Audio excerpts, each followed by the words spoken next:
Hey everybody, welcome into a Friday edition of To The Point Podcast. Hope you're all doing well. I'm your host, Noah Warren. Great to be with you all today. It is Friday, February 24th. We are exactly seven days and 43 minutes until the NHL trade deadline. That's right. We're almost up to the minute of this deadline coming and going. 4 p.m. Eastern, obviously we're here in Atlantic time, that's 5 p.m. our time, is the trade deadline. It's on a Friday this year. Love that by the NHL. Smarter than the usual snooze fest of a Monday. Friday heading into a weekend, heading into a great UFC weekend, but we'll get into that later. But next Friday we will have the trade deadline. We're doing a trade deadline special from somewhere in Fredericton, from a hotel room after I sit there and suffer in a few hours of pain to get some ink put on my body for some reason. But just because the trade deadline is in 7 days and 43 minutes doesn't mean that things aren't happening.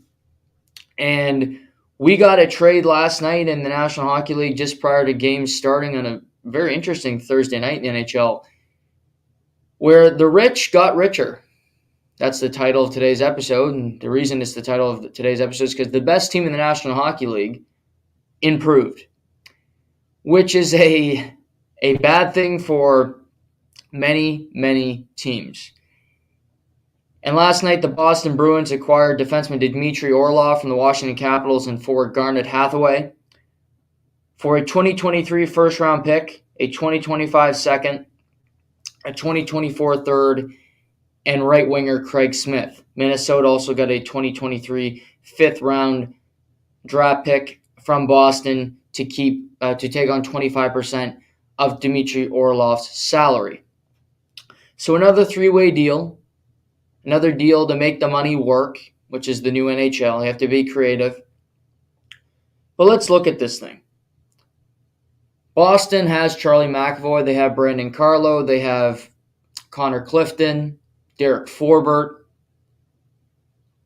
They got a very solid defense core to begin with. I think it's very good. Matt Grzelcyk, another piece they have back there. But I was reading The Athletic this morning, and there was a great piece in it. And there's some great writers on The Athletic, if you're not subscribed, that just write really objective pieces. And the main point of the piece was, you are in the Boston Bruins situation. First-round picks in 2023, draft picks down the line simply do not matter. And that's absolutely true. A 2023 first-round pick to the Boston Bruins, you hope it's the 32nd pick. You hope that draft pick is, as I like to call it, an early second rounder, which is basically what the 32nd overall pick in the draft is. A 2025 second, who cares? You'll be in your teardown by then. Hopefully you'll have a Stanley Cup ring to show for it. But these draft picks mean nothing right now. Because if you're in for a penny, you're in for a pound. You may as well try to win. And you got a great roster already. They're the best team in the National Hockey League. They have 93 points on the season. They are 13 and 14 points ahead of the Toronto Maple Leafs and Tampa Bay Lightning in their own division. Two great teams. Boston somehow have never hit a speed bump. They win in Seattle last night. They win every night. They've beaten Tampa. They've beaten Toronto. It doesn't matter. I worry about complacency. I worry about the team winning too much going into the playoffs. That's a thing for me. I think that happens to teams in pro sports. There's obviously the curse of winning the President's Trophy, which Brad Marchand said they don't care about winning that yesterday, which actually coming from him and the Boston Bruins organization, I believe him. But Florida lost in the second round last year. They won the President's Trophy. I would not care if I'm Boston because guess what? I'm not Florida. We have more confidence in ourselves and our ability to build teams. We can win more than Florida can win. We have a better setup of talent. Taylor Hall's on our third line. David Krejci's playing well. We go through our lineup. We can win. But clearly Don Sweeney may have looked and said, Dmitry Orlov is a top 4 to 5 defenseman. And on this team, he can be number 4. I like McAvoy. McAvoy's a clear number 1. McAvoy's a top 5 defenseman in the league. Point blank and in the period. I'll take him over just Slavin be above him and a few others. But I love McAvoy. Love him. Physical, mean, Boston to a T. Minus the racism, hopefully. Carlo, above Orlov, yes. I like Connor Clifton. He's a nifty player. He's gotten a lot better throughout his career. If you don't watch Boston on a regular basis, this dude can fly under the radar as a really underrated player. Connor Clifton. Grzelcyk is solid.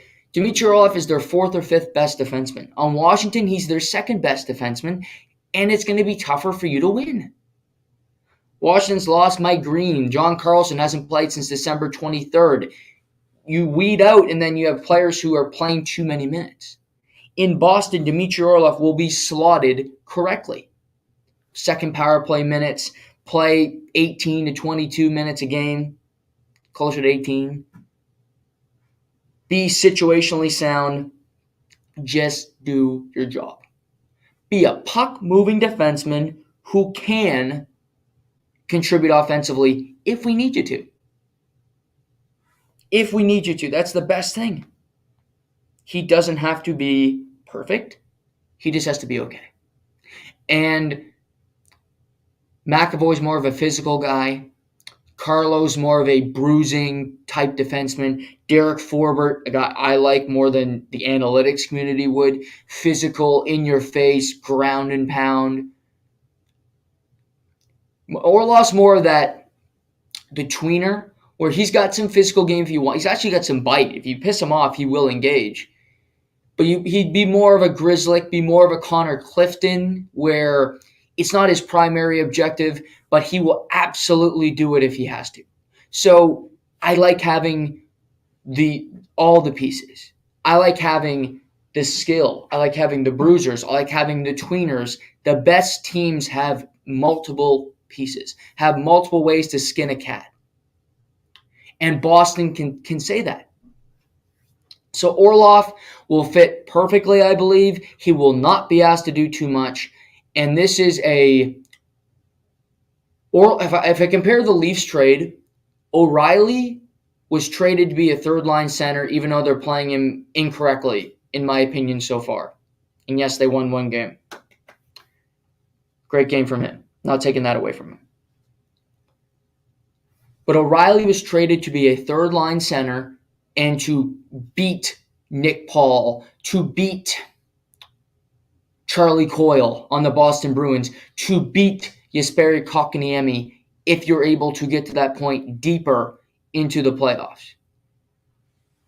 Dmitry Orlov is there to play the minutes so that you don't have to throw Jakub Zboril in and play him minutes for the Boston Bruins, just for an example. So he can be your 7th, 8th defenseman. He's not playing the minutes. Dmitry Orlov can play 20 minutes a night and be effective. Because Boston has a Taylor Hall. They have a Charlie Coyle. They have more options than the Leafs did, looking at these two trades in comparison, to throw at people.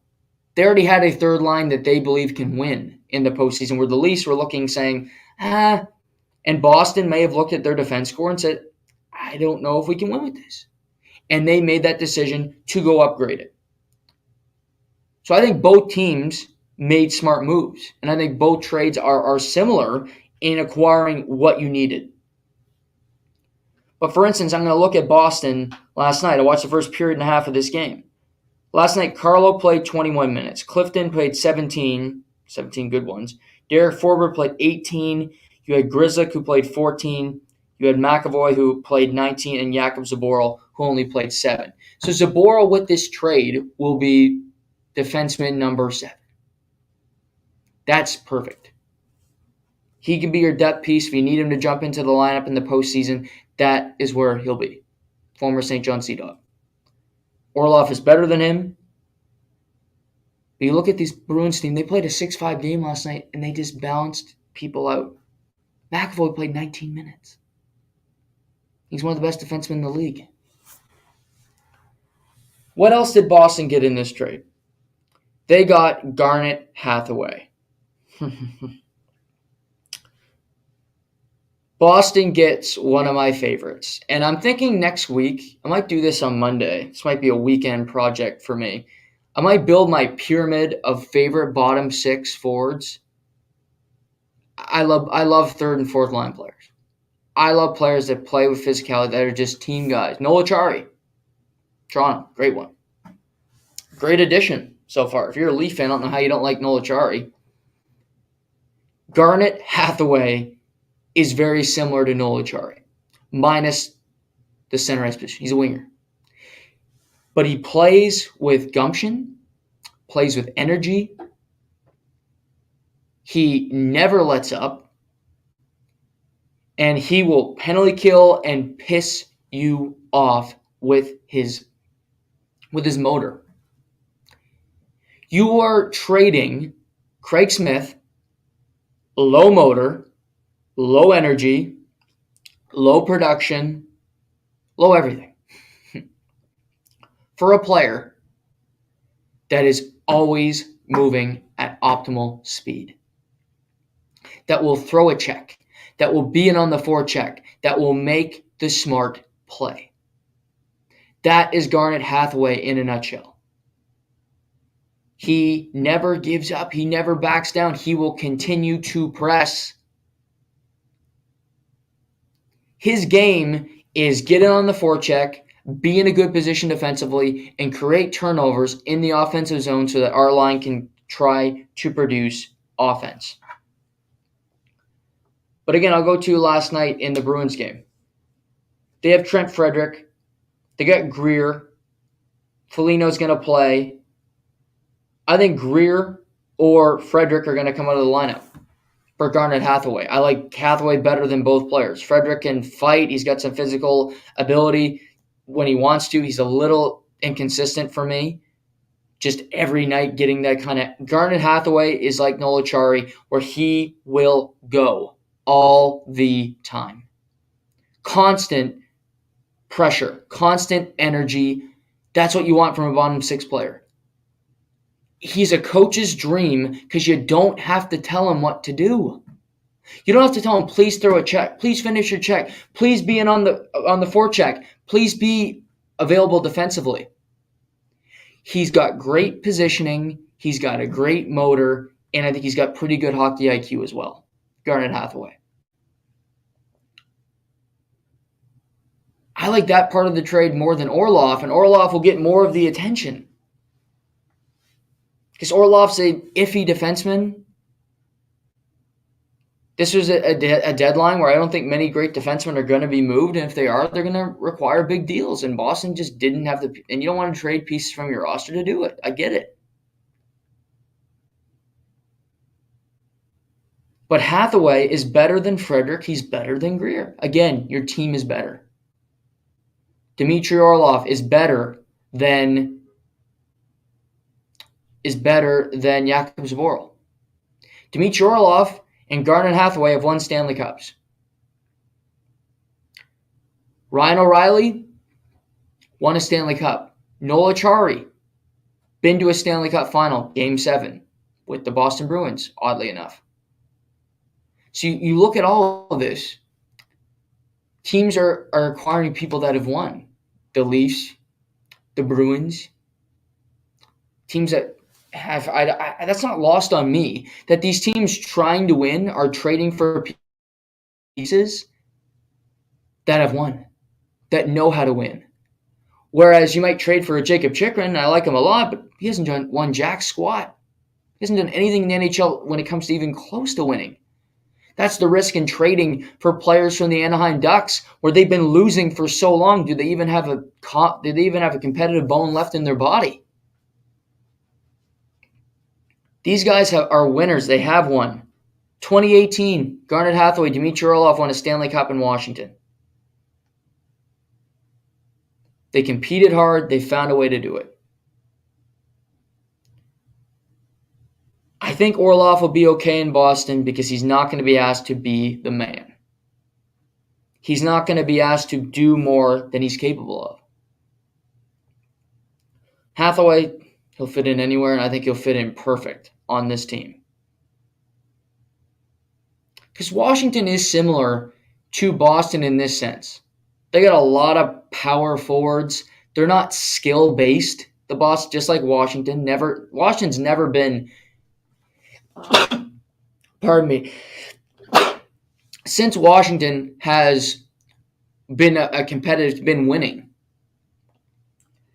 The Alex Simmons, the Kuznetsov, who's still there but lesser role, Kuznetsov, they're flashy players that were there earlier when they weren't winning are gone.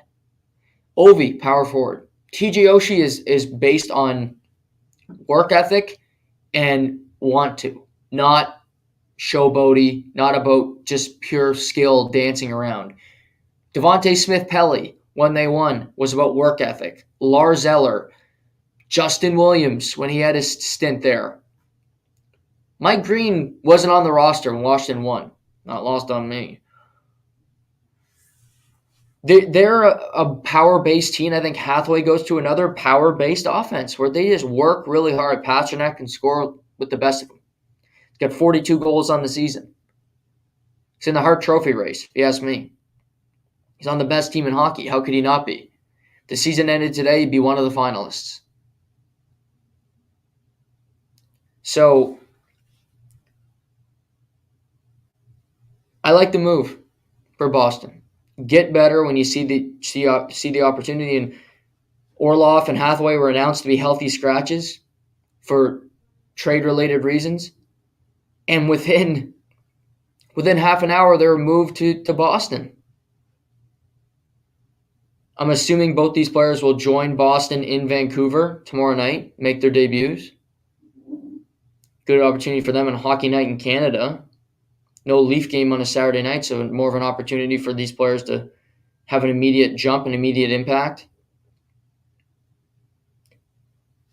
Now, looking at this from the Washington angle, they get a 2023 first, which you don't expect to be a high pick, 2025 second, 2024 third, and Craig Smith, whose contract will be up at the end of the year, who was a bad signing from jump for the Boston Bruins. I view this as Washington not just giving up. They might be giving up on this season, waving the right flag on this season, because whether you want to give up on a season or not, this is how you know you're done. When you lose to Anaheim on home ice, which is what happened to Washington last night. They've lost over 330 man games this season to injury. Ovechkin's missed time. His father's passed away. They've been without Darcy Kemper at times, TJ Oshie, John Carlson for 2 months. It's been hell for Washington. But you get 3 draft picks. You have your first rounder this year, which could be a decent pick after all. And I think Washington will use this looking to the future because Ted Lee owns this, who owns the Washington Capitals. He also owns the Washington Wizards. When it comes to the hockey team, he's always tried to win. He's always tried to win because he's had Alex Ovechkin for nearly 2 decades. And he has Alex Ovechkin for 4 more seasons after this one. And Alex Ovechkin's not the problem. He's still scoring a pile of goals. And he'll put asses in seats as he chases Wayne Gretzky's record. But Ted Leonsis won a Stanley Cup in 2018. I think you like that feeling. Felt on top of the world. Ovi loved it. They celebrated more than any team has. So I think he looks around and says, my GM Brian McClellan does a good job. He can get talent. Maybe teams like Washington and St. Louis, who've been competitive forever, who have won Stanley Cups, respectively, in the last 4 to 5 seasons, 2018 and 2019, are looking to get as many assets as possible and try to flip them to be competitive as soon as possible. Read a report today that Washington is now in on the Jacob Chikrin sweepstakes. getting assets so that they can trade them to Arizona to get their high-priced defenseman. Washington now has 2 first-round picks, which is the requirement that we know of for Jacob Chychrun. So in theory, they could make this trade. St. Louis wants Timo Meier. Reportedly, St. Louis wants 3 assets, which could potentially be 2 first-round picks. St. Louis has 2 first-round picks because they made the deals with New York, Toronto, and they have their own first-round pick. So Washington and St. Louis, I think, are playing the long game here, where they want to make moves to get better in the short term. Washington and St. Louis both may fire their head coaches this coming offseason. Peter Laviolette's been in Washington for a hot minute. He's been there. Obviously, they had Barry Trotz. They let him go. They brought in another head coach, and it's been Peter Laviolette ever since. They haven't won a playoff series with Peter Laviolette as their head coach. They may keep him. I think very good chance he could be fired. I'm going to get into this later in the show. The St. Louis comments last night from Craig Berube. I talked about it early in the year. I picked St. Louis to get to the Stanley Cup final. I will openly admit I'm dead wrong. The team has been really disappointing, and I thought they should have fired Craig Berube in November and brought in Barry Trotz as their head coach. I think they would have made the playoffs because their roster is really good. This hasn't worked out this year. Ryan O'Reilly's now in Toronto. Vladimir Tarasenko, what's left of him, is in New York, and the Blues are in a retool, and they're not going to make the playoffs. So, with all that being said, they may be looking to get better. They may be looking to tank this season and see if we can get a piece so that we can be competitive next season. Blues may be looking at Timo Meier. Washington may be looking at Jacob Chychrun. Washington needs another defenseman. It's been John Carlson's show for far too long in Washington. They need another guy. And they've lost Dmitry Orlov now. Their defense is really thin. Really thin. They also have Eric Gustafsson and Nick Jensen, who are pending unrestricted free agents. If I'm Brian McLellan, I'm letting both of them walk. Eric Gustafsson, power play specialist. He does nothing else. 5-on-5. He's a terrible analytics. Watch him. It's this ugly thing to watch. So they have options. They're going to have money. They're going to have draft capital to see what they can do with it.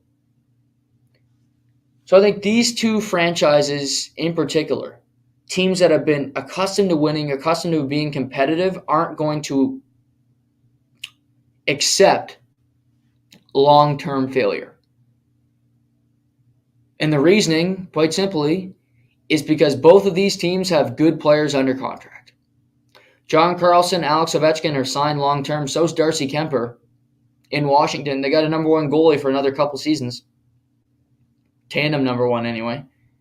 St. Louis has Robert Thomas, Jordan Kyrou, Colton Parayko is in year 1 of an 8-year extension in St. Louis. He's the captain of their team. You're moving on from him. Nick Leddy's got 3 more seasons. Torrey Krug's got another 2 seasons in St. Louis. So you got a long way to go. Both these teams want to get better quick to see if they can rebound and find themselves back in a position. And I'll say this again. If I'm a team that is trading a player like a Chychrun, like a Timo Meier, you got to think short-term and long-term. But if you're thinking short-term, I'd rather get a really good draft pick today than a really good draft pick tomorrow. I'd rather have anything today than wait till tomorrow. Give it to me now. You trade Jacob Chychrun if you're Arizona to Washington. They are going to have a lesser first round. They're going to have a better pick for you in the first round. Meaning if you trade Chychrun to, let's say he goes to just pipe dream. He goes to the Toronto Maple Leafs. That might be a high draft pick. 20s for sure. If they get out of the first round, maybe they win the cup. They get a Jacob Chikrin. That's enough for them to push them over the top. They're Stanley Cup champions. 32nd overall pick in the draft. What's that? Second rounder. Let me trade them to Washington. They're going to miss the playoffs even if they trade for Chikrin. So they're going to miss the playoffs. I'm going to get a first-round pick in the mid-teens. Maybe it's a lottery pick, and we get lucky. We move up a few spots. We get 2 picks in the top 10. Sound enticing? How about St. Louis? Well, we could trade Timo Meier to Carolina for 2 firsts and a piece, whatever that might be. Seth Jarvis, if I'm running things in San Jose. So we'll trade you 2 firsts and Seth Jarvis for Timo Meier. Carolina might win the cup. Then what? 32nd pick in the draft. And then they're still going to have cap room. They're still going to be good next year. They're always good. They'll have Timo Meier, Svechnikov, Aho under contract, Slavin, Pesce, Brady Shea. They'll be good again next year. Carolina ain't going anywhere. Brent Burns still under contract another year, I believe. So what happens then? Let me get my best chance at getting better quicker by getting better draft picks. So for these teams that can throw packages together to get these players under contract, it's just based on that team's perception of themselves. It's on Brian McClellan to look at this Washington roster and say, can we be competitive? Can we be competitive with Jacob Chikrin on this roster? Could we still possibly win something here? I don't know. I don't really think they're a great team, frankly. They're old. They have a lot of holes. Their defense has never been good. Chikrin would help. Darcy Kemper is always an injured goaltender. I'm not saying it's a good idea for Washington to trade for Jacob Chikrin. I'm just saying if they want to do it, if Ted Leonsis says, guess what, Brian? We're doing it because I own the team and I hate fucking losing.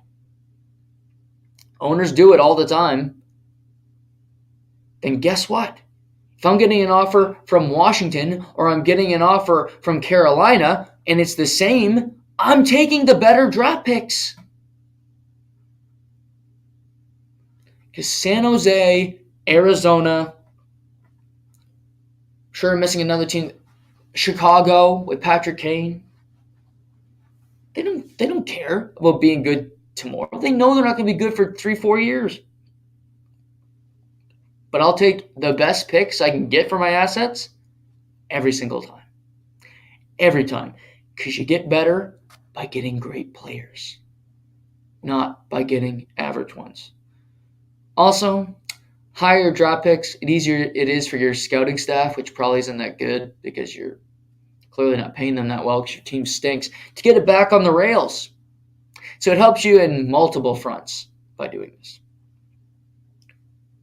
But kudos. But I think the Chikrin angle is so interesting. I've talked about it forever. How we're a week away, 7 days, 15 minutes, or 6 days now. Yeah, what's a week from today? 7 days. Today, Saturday, Sunday, Monday. Yeah, we're 7 days away. But I said the Chikrin angle forever. I think Ottawa should be really looking into this. Washington is reportedly in the mix. Los Angeles needs a defenseman. Ottawa or Washington would be more intriguing to me. Better draft pick. They're more desperate. In particular in Ottawa, I think they're desperate there. Because on Thursday night, if you missed it, they traded Nikita Zaitsev to the Chicago Blackhawks. Chicago will take on bad contracts because they do not care. They want to lose. They want to get the first pick in the draft, and they want to get Connor Bedard. So they take on Nikita Zaitsev's contract, and for future considerations, draft picks going back to Chicago as well, clearing up over $6 million for the Ottawa Senators to make some moves. Chikrin fits in well there with Thomas Chabot, with their great forward group. They're on a bit of a surge lately. Timmy Stützle has been one of the best players in the NHL over the last month. Really, since the start of 2023, he's been red hot. Maybe you don't find enough points to make the playoffs this year. But you get Jacob Trick and you go into next season, and that would really help Pierre Dorion looking at his new ownership group and saying, keep me on staff. Keep me here, Ryan Reynolds. Please don't fire me. I can do good work here. It's interesting. It's interesting for sure. I thought by Thursday, today at the latest, that Patrick Kane would be moved. And since he was called out as being, he's got an injured hip, he isn't that good anymore, he's been tearing up the league. Chicago has won 3 straight games, beating 3 playoff teams. Toronto, Vegas, and Dallas. And Patrick Kane's had an impact on all of them. He nearly had a hat trick in 2 of those 3 games. Now, I talked about Wednesday how I thought Vegas would be a team to swoop in and try to acquire Patrick Kane. They have money available with the long-term IR move for moving Mark Stone there. They have flexibility with other guys on the injured reserve. Logan Thompson, their goaltender, is still out currently.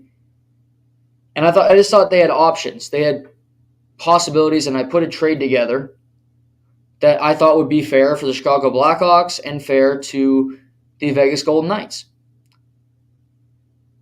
But it was reported this afternoon that Patrick Kane has still not made a decision on his long-term future. But he will be in the next resolution on Kane trade situation expected in the next 24 hours, pardon me. So the wait for an answer on whether Chicago Blackhawks star Patrick Kane will be traded will come to an end in the next 24 hours. TSN Hockey Insider Chris Johnson reports. Not my favorite reporter, so do I take this 100% to the bank?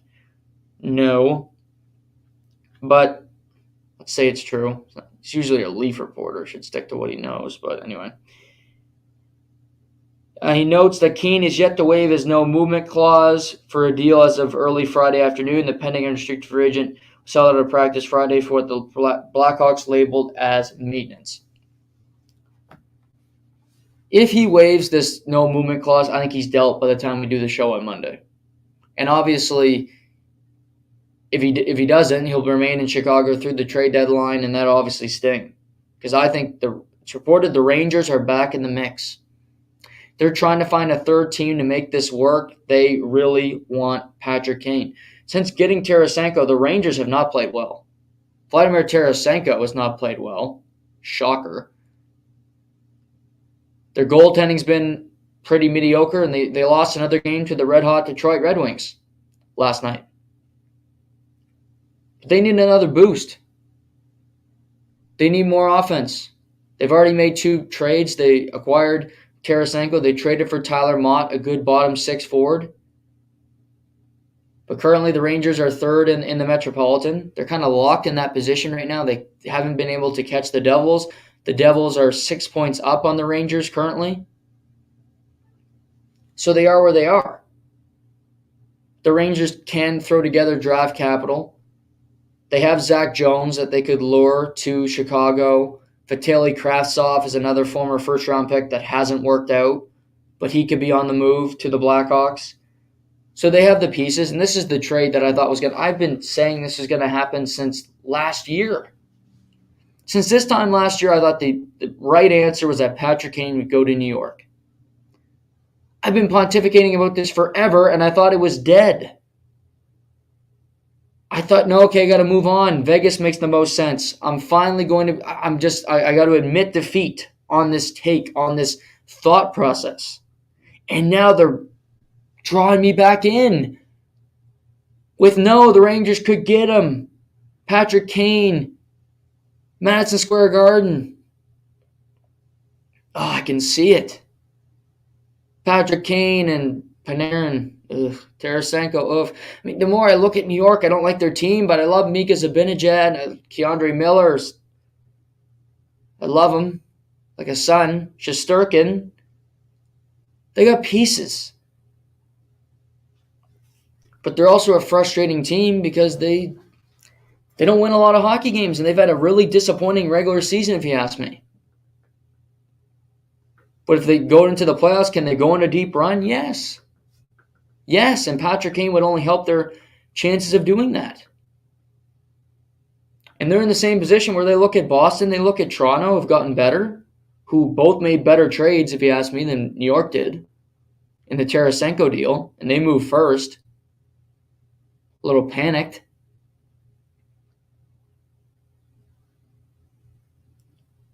I think it's Vegas or it's the Rangers. And Patrick Kane may want New York. It'll be up to him. He's got a full no move. If he doesn't want to go to Vegas, he won't go. I just think the fit works. And I think Vegas could win the Pacific Division and have a really easy path to at least a conference final. Be on a magic carpet ride that is pretty simplistic for them. You have a team that can play in the playoffs. You got a coach that's been to a Stanley Cup final. And then you add Patrick Kane, a 3-time Cup champion, to the mix there. Sounds like a plan, Stan. The Rangers as well. They got to Game 6 of a conference final last season. They just came up short. Lost 4 straight to the Tampa Bay Lightning, who have been unbeatable in the Eastern Conference the last 3 years. You add a few more pieces to that mix, maybe you get over the hump and you beat the Lightning. As Patrick Kane did with the Chicago Blackhawks in the past. He's had their number. Stanley Cup Final, 2015, if you don't remember.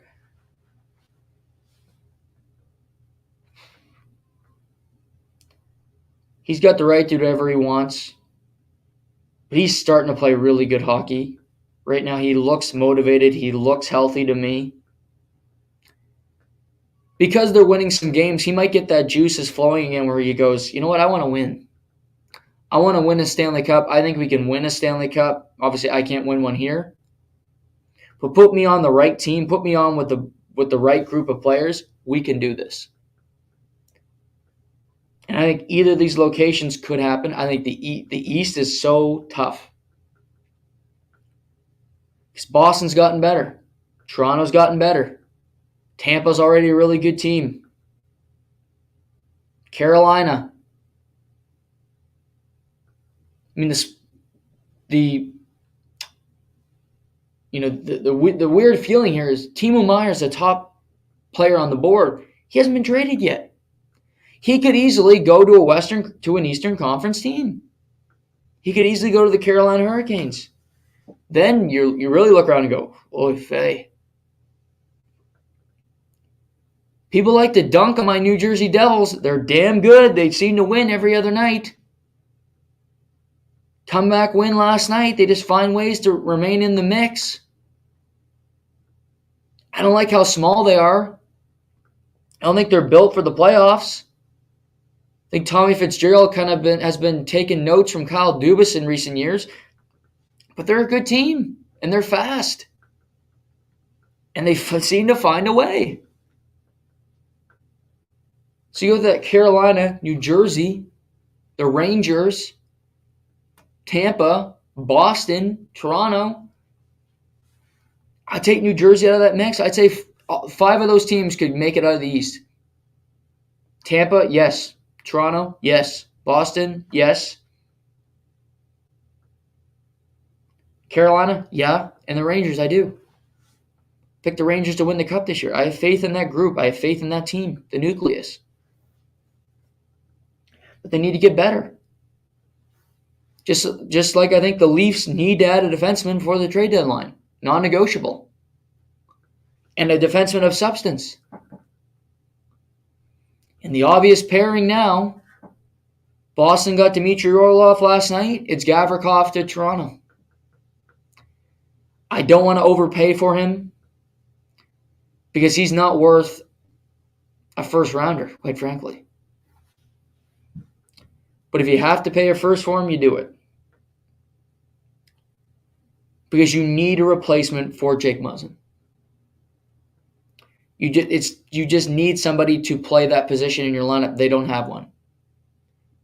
Mark Giordano's wearing down a little bit. Underreported story, he's playing a little off lately. And Morgan Riley hasn't been all that good all year.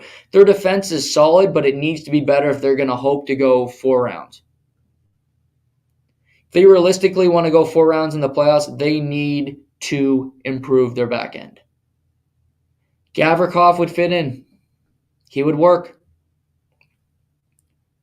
Chychrun's a much better player, but Chychrun is not exactly what Toronto needs on that back end. Luke Schenn would be fine, but you want somebody of more substance to that blue line to really see the improvement. Gavrikov, David Savard's under contract long term, so that's not going to work out. He would be a good fit in Toronto. He worked for Tampa when they traded for him. But now you heard forever that Gavrikov was going to go to Boston. Trade didn't go through. And they ultimately get Dmitry Orlov. So Gavrikov's out there. He's available. Who will be the one to pull the trigger on him? Which Western Conference team is going to strike first? Everybody's going out east. Out west, really, everybody's got a damn chance. Everybody's got an opportunity. You just think about it. Horvat, Tarasenko, Ryan O'Reilly, Orlov, Tyler Mott. Every trade's been going to teams out east. Out west, it's been quiet. We still got a week to go. I get that. But who is going to act first and say, you know what, we could go to a Stanley Cup final this year. Fuck it. We're all in.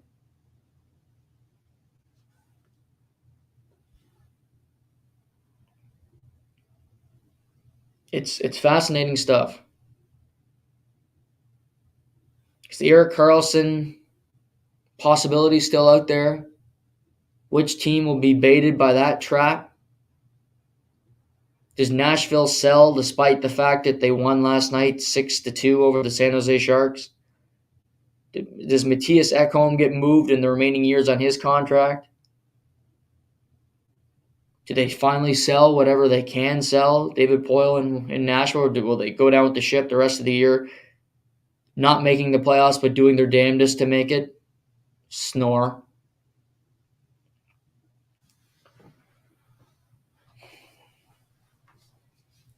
Because they got news today. Ryan Johansson is out 12 weeks. Out 3 months. He had emergency surgery on his leg then after being cut. Scary injury for Johansson. Luckily, he's fine. But the tough hockey part of it is you can't move him. You can't trade him for anything. He'll go to free agency, and you'll lose him for nothing, really.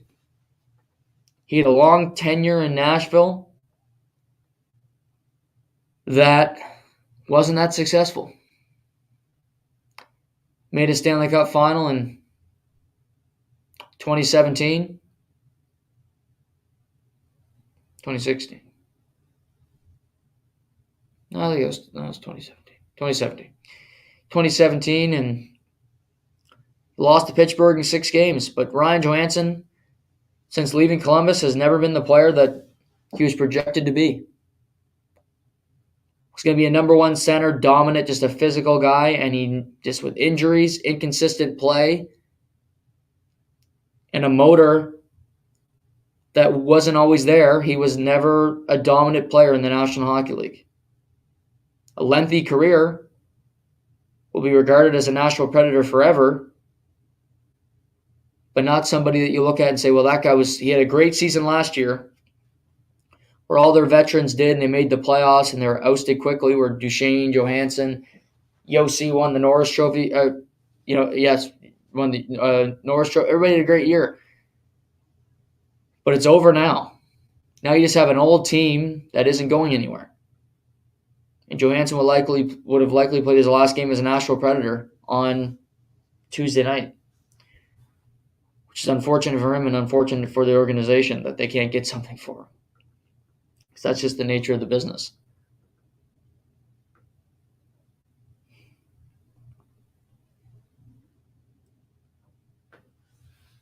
Patrick Kane, where does he go? Where does he go?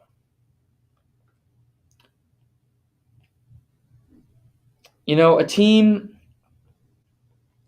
that is very good, that I've talked about before, but it's been on a bit of a skid lately, is the Winnipeg Jets.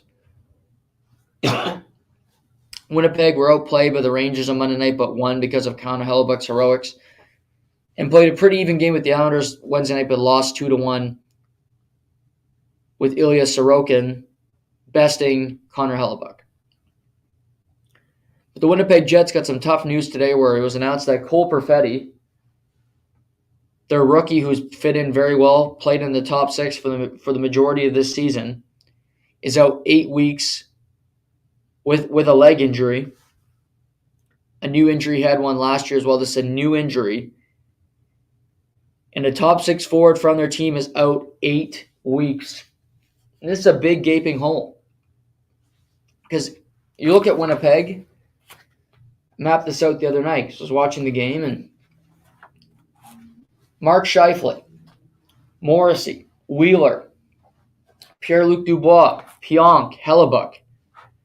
And I had Perfetti on the list watching the game as guys that you can just trust, that you know are going to be solid top six players for the team. Perfetti is now gone, and that's a 2-month injury. The playoffs start April 17th. So based on that timeline, Perfetti will miss the remainder of the regular season and likely will miss the start of the 2023 first round. Or Winnipeg could be anywhere from first in the division, or they could be in a wild card spot. Because Minnesota continues to find wins, and they may very well pass Winnipeg, or we'll see how this goes. Who knows? Winnipeg's battling with Colorado. They're battling with Dallas. It's a war in the Central Division. And Winnipeg plays Colorado this evening, oddly enough. Winnipeg is in win-now mode, and they need to be aggressive. They have a week. Seamus and I talked about this week, but this makes it even more. I talked earlier how if I'm a bad team, I want to trade my Timo Meyers, my Jacob Chikrins to lesser teams so that I can get better value. I can get better stuff in return, better draft picks. It is now on teams like the Winnipeg Jets to look at San Jose and say, we'll make you a better offer. We are not leaving this negotiation without Timo Meier. We need him. We believe we can win a Stanley Cup this year. We got one of the best goalies in the world. True. We have maybe the best defenseman in the NHL this year. I'm not saying he's the best defense this season. Josh Morrissey, as good as anybody. Fact. Mark Scheifele's rejuvenated. He's got 34 goals, and he's playing unbelievable. Who could have seen that coming? Pierre-Luc Dubois is playing very well for our team. Maybe he's in Montreal next year, but I'm talking about right now. And if Scheifele leaves and Pierre-Luc Dubois is a Montreal Canadian, at least you get Timo Meier. You still have Morrissey. You still have Wheeler. You have Perfetti on a rookie contract. You got Connor Hellebuyck. You're not up shit creek. So I think Winnipeg's 2 deadline acquisitions should go as follows. Timo Meier is target number 1. I thought Tyler Bertuzzi made a lot of sense in Winnipeg. Tyler Bertuzzi's not leaving Detroit because Detroit is going to make the playoffs. Detroit's not losing right now. Philly Husso is playing out of his mind. He's winning every start. Dylan Larkin's a motivated guy. Detroit has a chip on their shoulder, and they are elevating their game night after night. Kudos to them. So, Timo Meier's target number 1 because you want to win a Stanley Cup this year and you could represent the Western Conference in the Stanley Cup final. Nobody is out of the question in the West. I pointed this out before. Anybody can get there if you're playing well at the right time. Yes, anybody. LA, Vegas, even Edmonton can get there. Even Edmonton. So Target number one is Timo Meier. Can you acquire him? Can you do enough to lure San Jose to deal him to you? He doesn't have a no trade. You can trade him, you can re-sign him, figure out a way to get him to Winnipeg and use him efficiently. If Timo Meier is not the play, up front you have to look for an impact winger. You have to look for somebody that can score some goals and have a tangible difference on this team. It's not going to be Patrick Kane and the big names we mentioned. He's not going to Winnipeg. Can't be Jonathan Toews. He's not getting traded at the deadline. You can look at Adam Henrique. You could swoop in and take Travis Konechny from the Colorado Avalanche and take my idea. And I'll be honest, I hear nothing on Travis Konechny from insiders, but I'd make a call on him. You could look at James Van Riemsdyk in Winnipeg, who was reported today will likely be traded come the deadline. Not my favorite player, but again, he can play your third line minutes and he's lesser in the lineup. He can be an effective player. So up front, you do have options. I also think they need a defenseman, non-negotiable. Gavrikov would work a lot, would play well in Winnipeg. He's a physical. They need somebody with size and with a little physicality. They got a small defense, and I think it's a weakness. It's a weak part of their team. Gavrikov would fit in swimmingly here, so that would make sense. Radko Gudas would make sense in Winnipeg, where apparently he's on the trade block in Florida. Maybe get Radko Gudas to come there. Nick Jensen, he's a lesser piece, but again, he's something. He can play minutes on playoff teams. And the other deadline acquisition, and this is just elevating his game, could be a deadline acquisition for the Jets. Nick Ehlers has had a tough year. He's gone through injuries, gone through inconsistencies, just hasn't been in the lineup a whole lot. He's only got 5 goals on the season. But Nick Ehlers had 80 points last year. Nick Ehlers is William Nylander, but in a Jets uniform. They're very similar players. William Nylander's a little bit better, I would say, but Nick Ehlers is not far behind. He's a very solid pro. He can score goals. He will chase down pucks. He's not always going to be the most physical guy in the world, similar to Nylander. He doesn't love physicality, but his offense shines through. Nick Ehlers needs to play better, period. Nick Ehlers needs to be a difference maker on this team. And that becomes even more in focus with Perfetti out. Because I think he's going to get a bigger opportunity, more minutes on a top line to see what he can do. This Jets-Colorado game has just become must-watch for me tonight because I want to see how he plays. I think the Jets need to make a couple moves to really solidify themselves as a Stanley Cup contender. But I look at their team, and Nick Ehlers playing to his level can absolutely get them closer as well. Nick Ehlers playing like a star, playing like an all-star, is a deadline acquisition in and of itself. Just like Gabriel Landeskog will be when he returns for the Colorado Avalanche. You haven't had him all year. You get a healthy player back that's your captain, that's one of the more underrated players in the league. That's an acquisition. That's a game changer. That's something that completely changes the makeup of your team.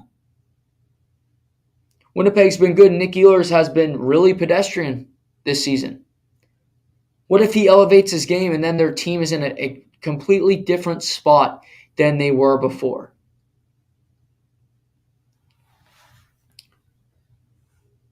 You do have to improve the team, absolutely. But it's also about the players on your team making that much more of an impact. I'm sure Leaf fans look at their situation with Morgan Rielly and say, we'd love to have another defenseman, but if Morgan Rielly just plays 25% better, we got a decent shot of going far here, which, yeah, you're not wrong. If he plays better, you got a better chance of winning. If he plays to his level, maybe we can make it happen. Yes, all fair. All fair points.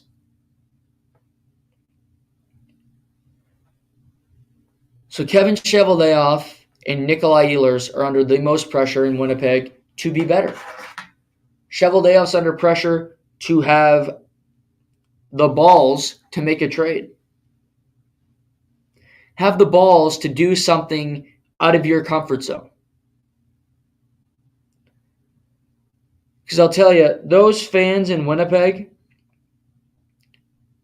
will not be happy if you do nothing again and your team is out in the first round.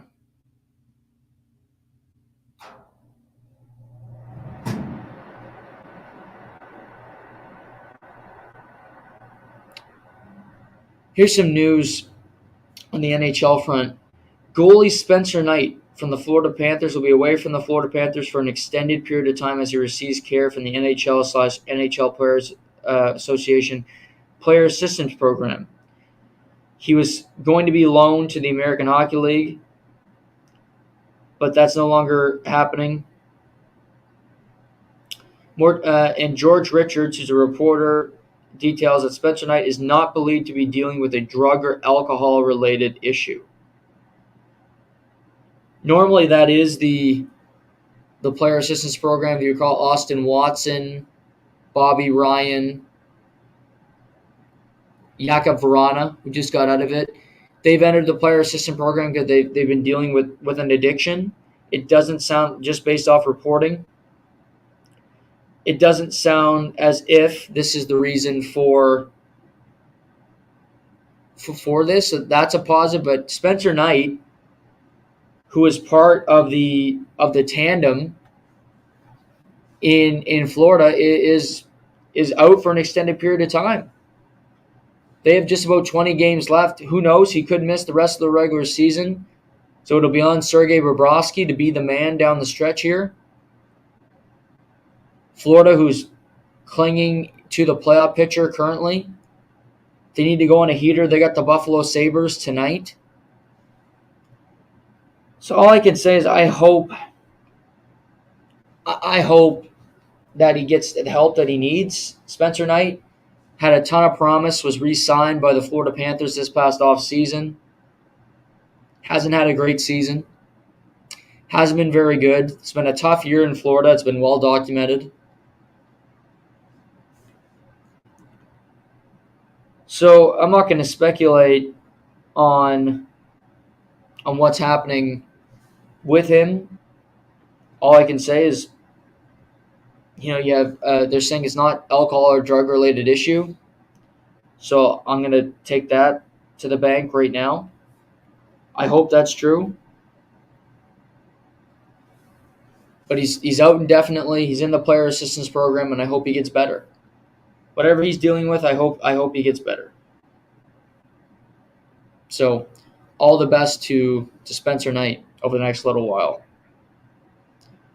The Panthers got the Sabres tonight in a really important game for both teams in the wild card race in the Eastern Conference.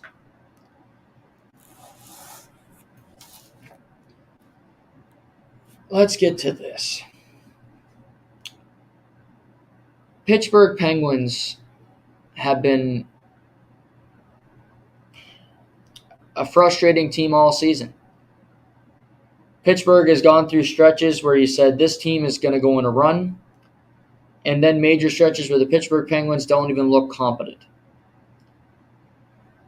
And I've watched a lot of Penguins hockey over the last 10, 15 years. They made the playoffs. I was born in 98. They've made the playoffs every year since 2008. I think they counted the bubble. They made the playoffs that year, even though they lost to Montreal in that first round. Nevertheless, since 2008, they've made the playoffs every year. So for over half my life, I've been watching the Pittsburgh Penguins in the postseason. That's a fact. And after watching all those games, regular season, Sidney Crosby, Evgeny Malkin, all that they've accomplished, that might have been the most embarrassing performance by a Penguins team in my lifetime last night, where The Pens lost 7-2 on home ice to the Edmonton Oilers. The Edmonton Oilers, who couldn't win a game, who were putting their skates on the wrong feet, and were just completely incoherent for much of the last 2 weeks. And the Pens lost 7-2. And the bitter irony is the Penguins had a lead a minute and 8 seconds into the game, and it was gone before you knew it. And my biggest thought on the Penguins last night was, boy, did they look slow and old. The Penguins took 3 stick penalties in the first period because Edmonton was flying around and they didn't have the puck. They had to try to get the puck back by taking out their legs, taking out their knees, because quite simply they couldn't keep up with them. McDavid, Draisaitl, Nugent Hopkins, Tyson Barrie flying around, they just couldn't keep up. McDavid and Draisaitl were brilliant. McDavid had another 4 points. He's up to 46 goals on the season, which is already a career high. He'll get to 50 plus, maybe gets to 60 this year. But it didn't matter the line. Pittsburgh was chasing the game. Crosby, Raquel chasing. Zucker and Malkin. Brock McGinn. This Pittsburgh team is old. It's weathered. Their defense have been through wars, and Tristan Jarry cannot give this team a fucking save, pardon the pun, to save his life. They don't do anything well currently. They don't defend. They don't have the puck. They chase the game, and it's just complete malarkey.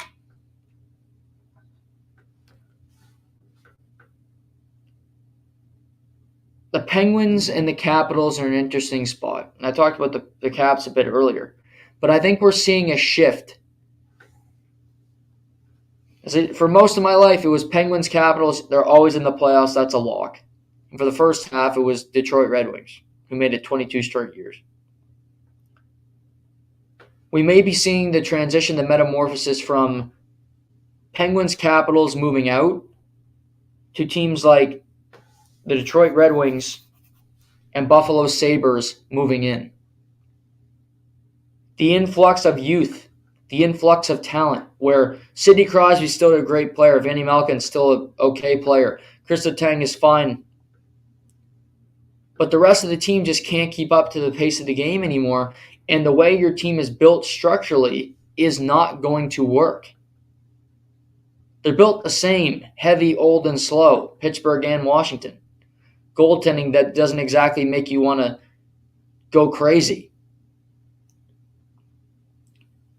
The Wings aren't anything special, but they do have youth. They do have speed, and I think they got enthusiasm to play hard. They don't know any better. The Wings shouldn't be a playoff team yet.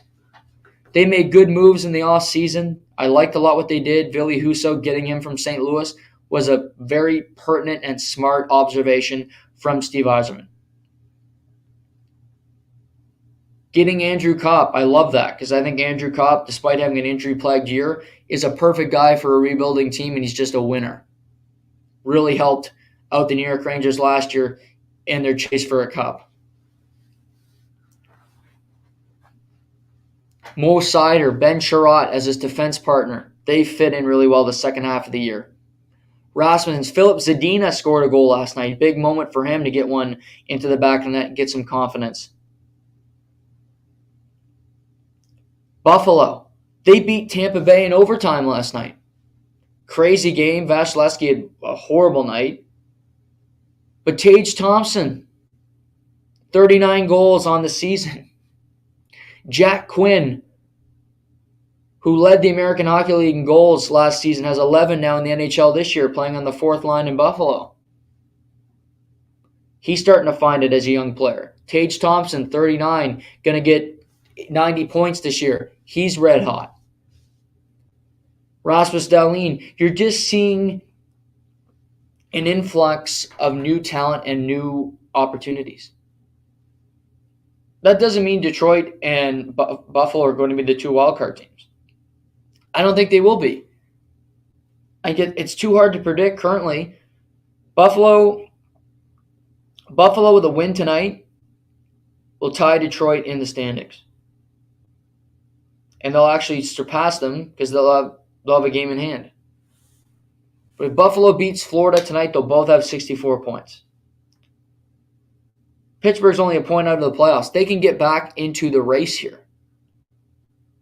But they just have a lot of pieces of that team that don't work. And as I mentioned before, they may get in, but that doesn't mean they'll have any sort of a chance. Buffalo or Detroit getting in would be a more positive step because they look at their situation and say, we need experience. We need to make the playoffs. We need to turn this organization around. Buffalo hasn't made the playoffs in 11 years. NHL record. We need to change the narrative here. Kevin Adams has made some good decisions. We brought in Ilya Lyubushkin. We got our young talent. We got players signed to rookie deals, to second contracts on good money. Let's see what we can do here. Don Granato, good coach. We still have the Islanders, who will play their 62nd game of the season tonight against the Los Angeles Kings. They'll have 20 games after tonight, the New York Islanders.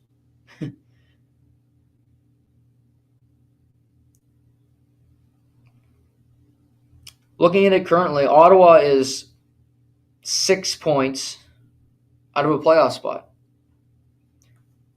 They're not out of it, but they need to start winning games. They got Carolina tonight, which is not an easy opponent to get when you need a win. But Pittsburgh making the playoffs this year, like I said before, it does them no good because, yes, they'll make the playoffs. It's a good story, but their fan base, you have to be smart enough to know you're not going anywhere. You're not winning a cup with this team. With the way your systems are and the way you're currently playing, you're not going anywhere with that.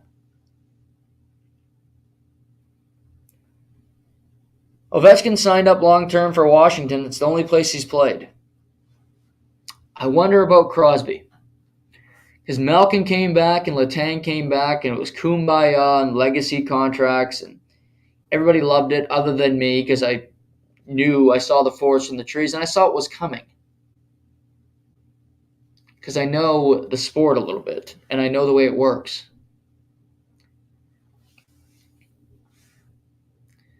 So what does Crosby do with another year after this one? Is he just immediately going to sign up for this where you know you're not going to win? Hextall and Burke do the same thing they always do, add at the deadline, get some piece that isn't that impactful.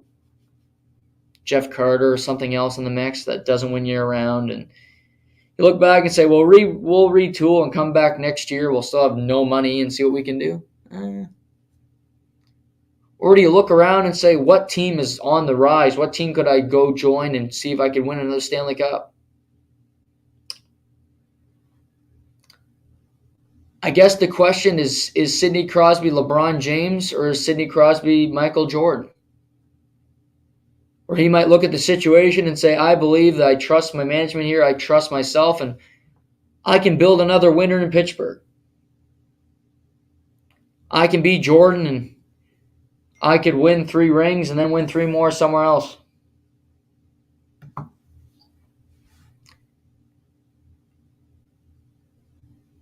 Or are you LeBron? And you look and say, I can't win here. I'll go somewhere else. I'll go this place, and try to win. Doesn't matter the location. As long as I have a chance to win, I'll move anywhere I have to attempt to win. Both work. They work for Jordan. They work for LeBron. It's just up to Sidney Crosby. He's a loyal guy, but loyalty in pro sports doesn't guarantee anything. Guarantees you a good reputation, I suppose. But does reputation get you rings? Does reputation get you into the pantheon of the all-time greats? He will always be regarded as one of the best players to ever play the game, no doubt about it. But how close to Gretzky can you get? How close to Messier, to all these where will you be when it's all said and done with the greatest of the greats? Championships matter no matter what people say. You don't want it to be the main criteria, but it will be a part of the criteria. The Penguins also made a move today. They waived Kasperi Kapanen. He was put on waivers this afternoon. Kapanen is only 24. Feels like he's been in the NHL for 20 years. Started with the Penguins, went to the Leafs, traded back to the Penguins. He signed through next season at $3.2 million. And he's been in the Mike Sullivan doghouse all season long. They've never seemed to like each other. And now he's available to be claimed, but I don't think he will be. At $3.2 million, I can't see somebody picking up that contract. But what a weird career it's been for Kasperi Kapanen, because he was a really productive bottom six guy in Toronto. So scored a Game 3 overtime winner over the Washington Capitals in 2016. I believe 2016, might have been 2017. Scored a Game 3 overtime winner where the Leafs started their turnaround. He scored that biggest goal of his career, you could say. He also scored a overtime winner to win a gold medal at the World Junior Hockey Championships. That was a big goal for him as well. But he's a good bottom six player. They liked him in Toronto, but they had to move on. Just cap casualties and things of that nature. Trying to get better in Pittsburgh, getting more assets. But he's been injured in Pittsburgh. He's been a healthy scratch. The effort's been inconsistent. And now he may be headed down to the American Hockey League. Teams would be taking a chance on Kapanen if it wasn't a $3.2 million cap hit. In today's NHL world, where the cap, where it is, you can't take on $3.2 million and then know you have another year added on to that. Pittsburgh may be able to move him if they can find people to retain money, but they don't have any salary cap to begin with. So I think they're kind of stuck with Kasperi Kapanen currently, and he may play a few games in the American League, and then we may see him back in the NHL before the end of the year. That's my prediction with him. I think tomorrow afternoon we will hear that he goes unclaimed. I think that money's too much. And if I was a GM, I'd take a chance on him. If he was making $850, absolutely. But I don't see a team taking him on with that cap hit and another year added onto it. It makes it too difficult. And just the salaries and everything else, it's tough. But Pittsburgh, tough scene last night, and they have a huge weekend upcoming. They got St. Louis and Tampa this weekend on a back-to-back. St. Louis Saturday afternoon on ABC. St. Louis is down the crapper. Let's get to today. So last night, St. Louis lost to the Vancouver Canucks. Two bad teams. And St. Louis had a lead throughout the game. Vancouver wins the game in overtime. Elias Pettersson's having a great season. Bad team, but a great season nonetheless. And Craig Berube talked to the press and said something to the like of, yeah, our star players are making a whole lot of money, and they just quite frankly haven't delivered this year. They haven't given a shit. They haven't played. They haven't played with any energy. They haven't played like they wanted. And he called out his team. And they've been really disappointing. They've been really underwhelming. And of course, this criticism is not going to sit well with today's athlete. Wouldn't sit well with anybody, but Craig Berube was clearly pointed about it, and he wasn't afraid to let his opinion be heard.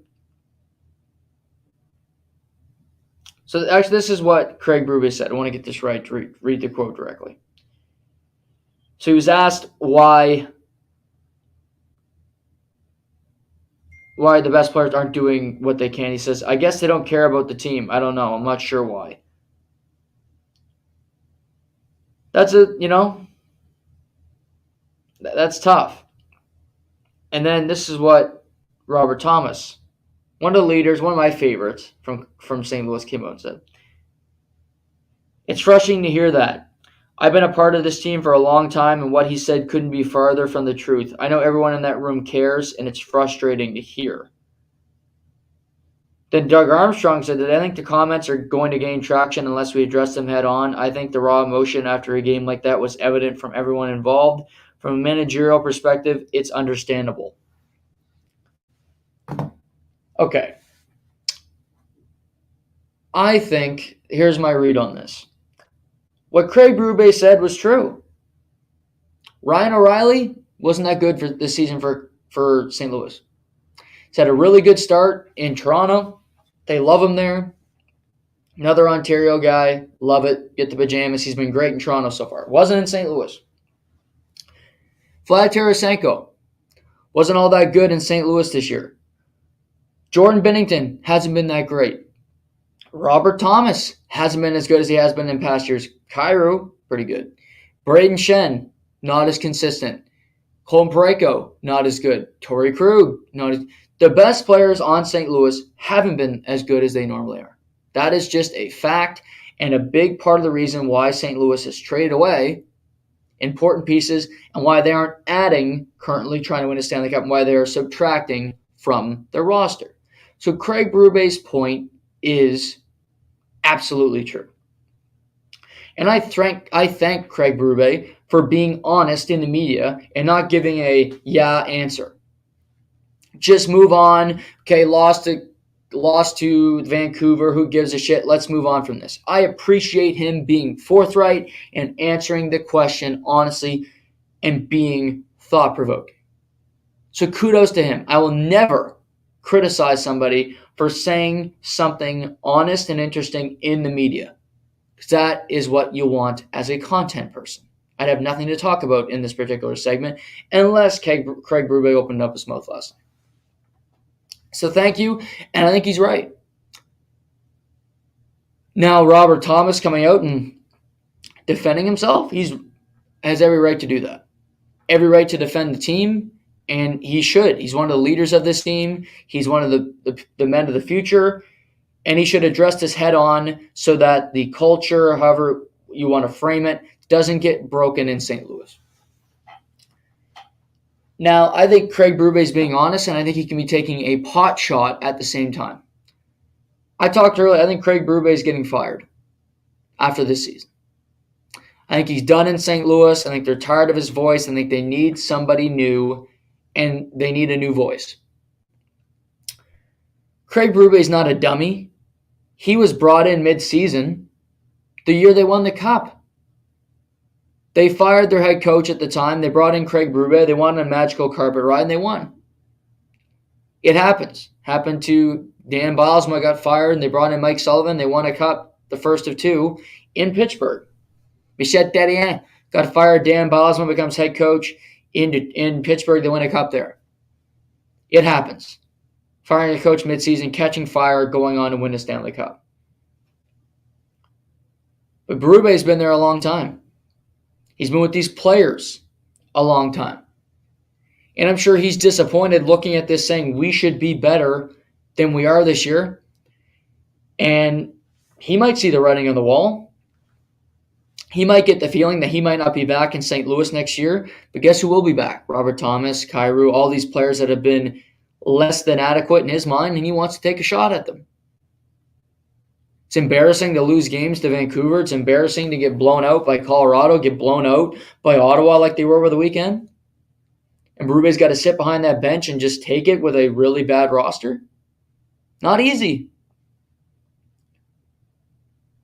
It's not about motivation at this point with the St. Louis team because they know they're not going anywhere. You're not making the playoffs. That's not where this is tracking to. So I think he's being honest, and I think he's being forthright with what he's saying, but at the same time getting out some frustration and getting out some thoughts, knowing that the hatchet man is coming for him in the not-too-distant future. Craig Berube will be on the open market looking for another head coaching gig. I don't know if he's going to get one, but I think he's looking around saying, God, if only you could have been better. If only you could have been better. Could you have not produced in this spot for me? Now I'm out of a job. I'm out of St. Louis, and we stink It's not my game plan. It's you players not playing hard enough, not living up to that money, to the expectation. Fair. It's fair. I get why he's angry. This team should be better. They should be competitive. They aren't. And he's upset about that. He has every right to be.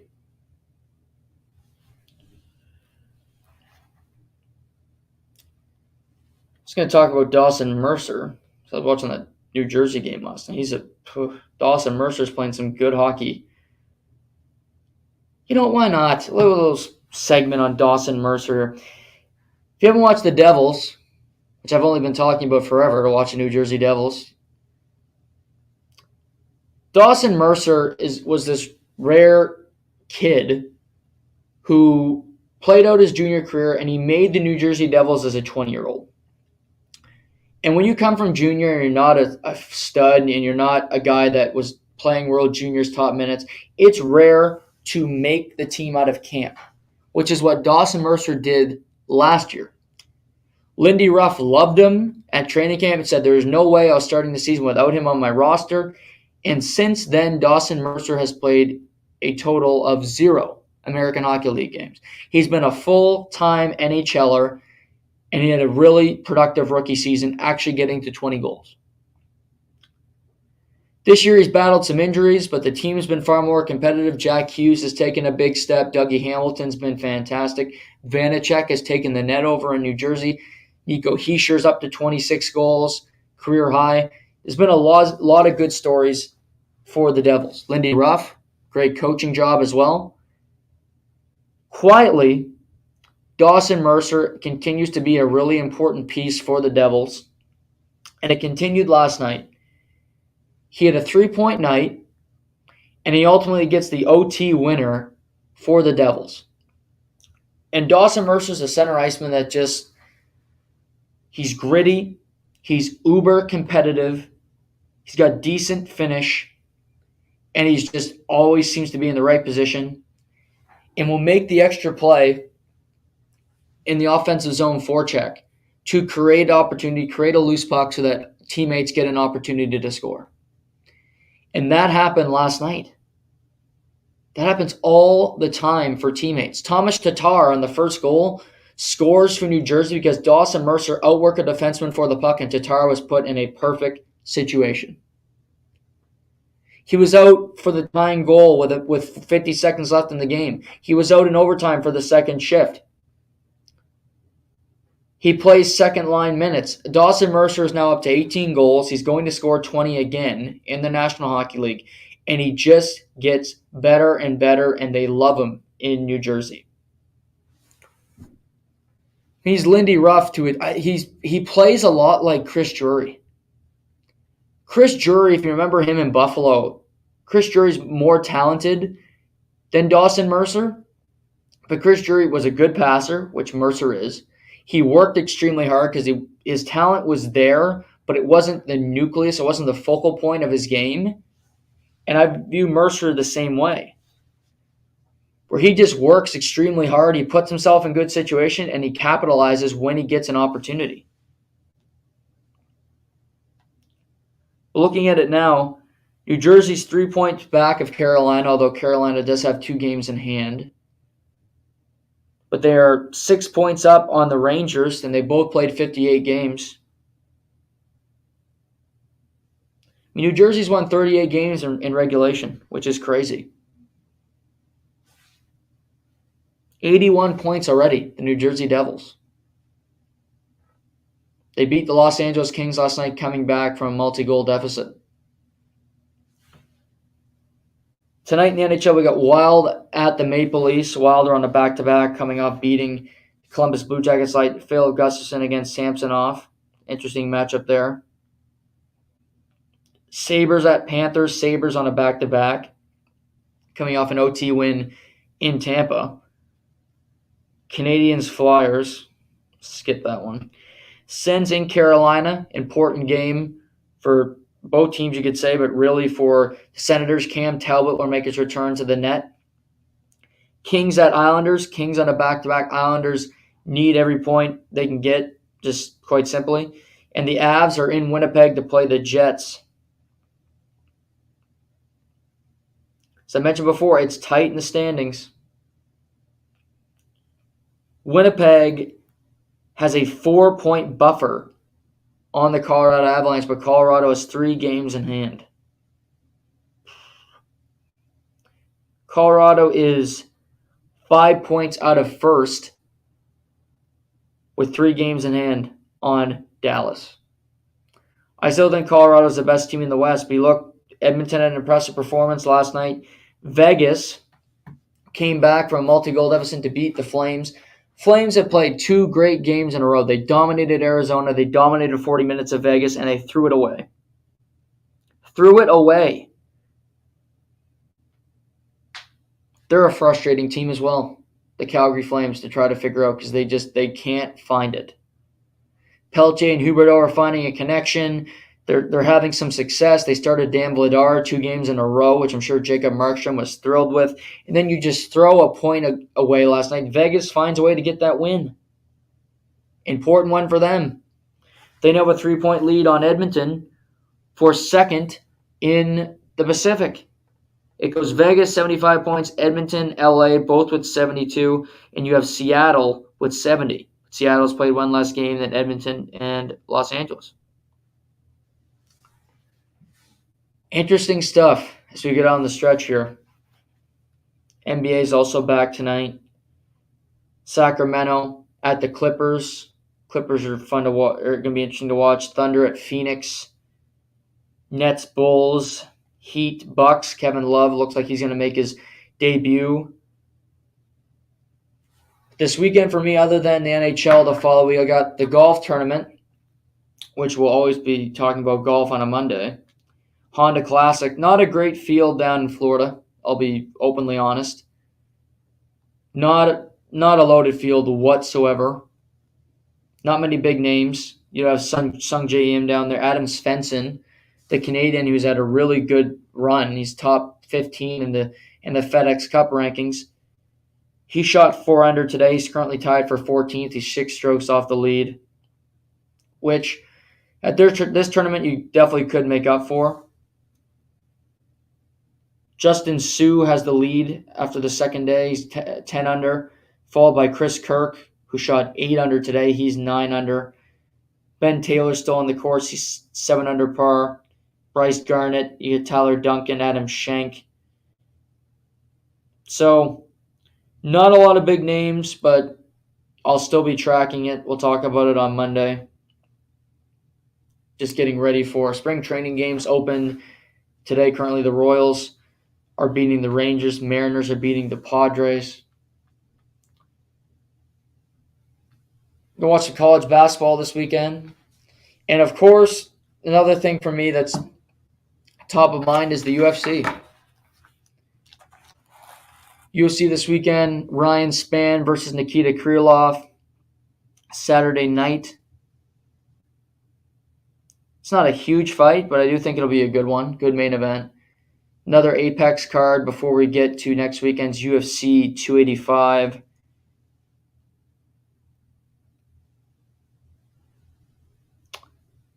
They announced a bunch of fights. I might save those for next week. I'll talk about that. Some NFL stories. The Titans cut 9-year veteran Taylor Lewan, who've been there for a long time, and Robert Woods. Saves them $25 million in cap space, so both players can move on. The Titans are, I think, going to commit to a rebuild. I think Ryan Tannehill will be traded or cut in the not-too-distant future. So the Titans, with Mike Vrabel, I think they need to move in a different direction. They don't have any skilled players. They need to start building up different players to have more talent on this roster. It starts with getting rid of contracts because they were over the salary cap. They are now $4 million under the salary cap. Then yesterday, Bobby Wagner, who was the Pro Football Focus's best-rated linebacker in the NFL last year. The Rams and Bobby mutually agreed to part ways. They cut him. He's a 9 straight All-Pros. which is unheard of. He's going to the Hall of Fame. Best rated linebacker in football, and now he's a free agent. He went to the Rams thinking he could win another Super Bowl. He won one in Seattle. Obviously, it didn't work out. They didn't make the playoffs, but he led the NFL in tackles. Best rated linebacker. He'll now have an opportunity to go win somewhere else. If the money could work, I think Philadelphia would make sense for Bobby Wagner. He's only played in the NFC West. San Francisco's not an option. They got Fred Warner. They got a good defense down there. I don't see him going back to Seattle. The Rams are not out of the picture. I think the Eagles are an option. Tough, but if the Leighton Vander Esch's a free agent, the Cowboys, I think, could take a swing at him. They could make the money work if Zeke takes a pay cut and they move some money around. I think Bobby Wagner could be an option for the Dallas Cowboys. But if Bobby really wants to win, go to a team that could legitimately win, not the Cowboys. The Bills have good linebackers, so I don't see the Bills moving in that direction. Maybe Cincinnati, but again, I think Bobby Wagner wants to go to a decent city too when he's trying to win. He's played in Seattle, he's played in LA, not exactly dumps. Maybe he just moves over to the Chargers. I think he's going to have a lot of options. A lot of options. He's an aging player, but he's still playing fantastic. So as he ages, he's playing great. The Denver Broncos hired Vance Joseph as the defensive coordinator, so it will unfortunately not be Rex Ryan with Sean Payton. Vance Joseph was once the head coach of the Broncos. He's now back as a DC with Sean Payton, so they pair up together. He'll coach the defense. Well, Sean Payton tries to resurrect Russ in the offense. Aaron Rodgers is out of the darkness. That was actually a report. He exited the darkness. He was in a hobbit-like hole. That's another statement from Adam Schefter. So he's out of the darkness. He's out of his hobbit hole. Where he ends up, is he back in Green Bay? Is he a New York Jet? Is he going to Vegas? Who knows? But he's out of the darkness. We should hear news on that next week when he goes on the Pat McAfee show, likely on Tuesday. So fun stuff there. College basketball this weekend. Indiana, Purdue, Saturday night. That'll be good. Zach Edey and Jackson Davis, two of my favorite players in the Big Ten. Auburn, Kentucky. Should be a fun game Saturday. UFC. Good NHL action tonight. Always going to be tracking trades. NBA is back. Spring training. Golf. XFL. Lots happening. Even without the NFL, which I still miss. I still miss it. But thankfully, there's other sports, and thankfully, Ted Lasso Season 3 next month. Apple TV. Succession Season 4. I haven't watched the first 3 seasons, but I got to watch it. Going to start maybe this weekend. Succession. Thinking I might. So, fun stuff, everybody. Hope you guys all have a great weekend. Be back on Monday. Hopefully got some trades. Hopefully got some fun stuff to talk about. Either way, I'll be here. I'll be excited. I'll be energetic. And hopefully you'll all be here with me for the ride. So another great week. Have a great weekend, everybody. This is To The Point.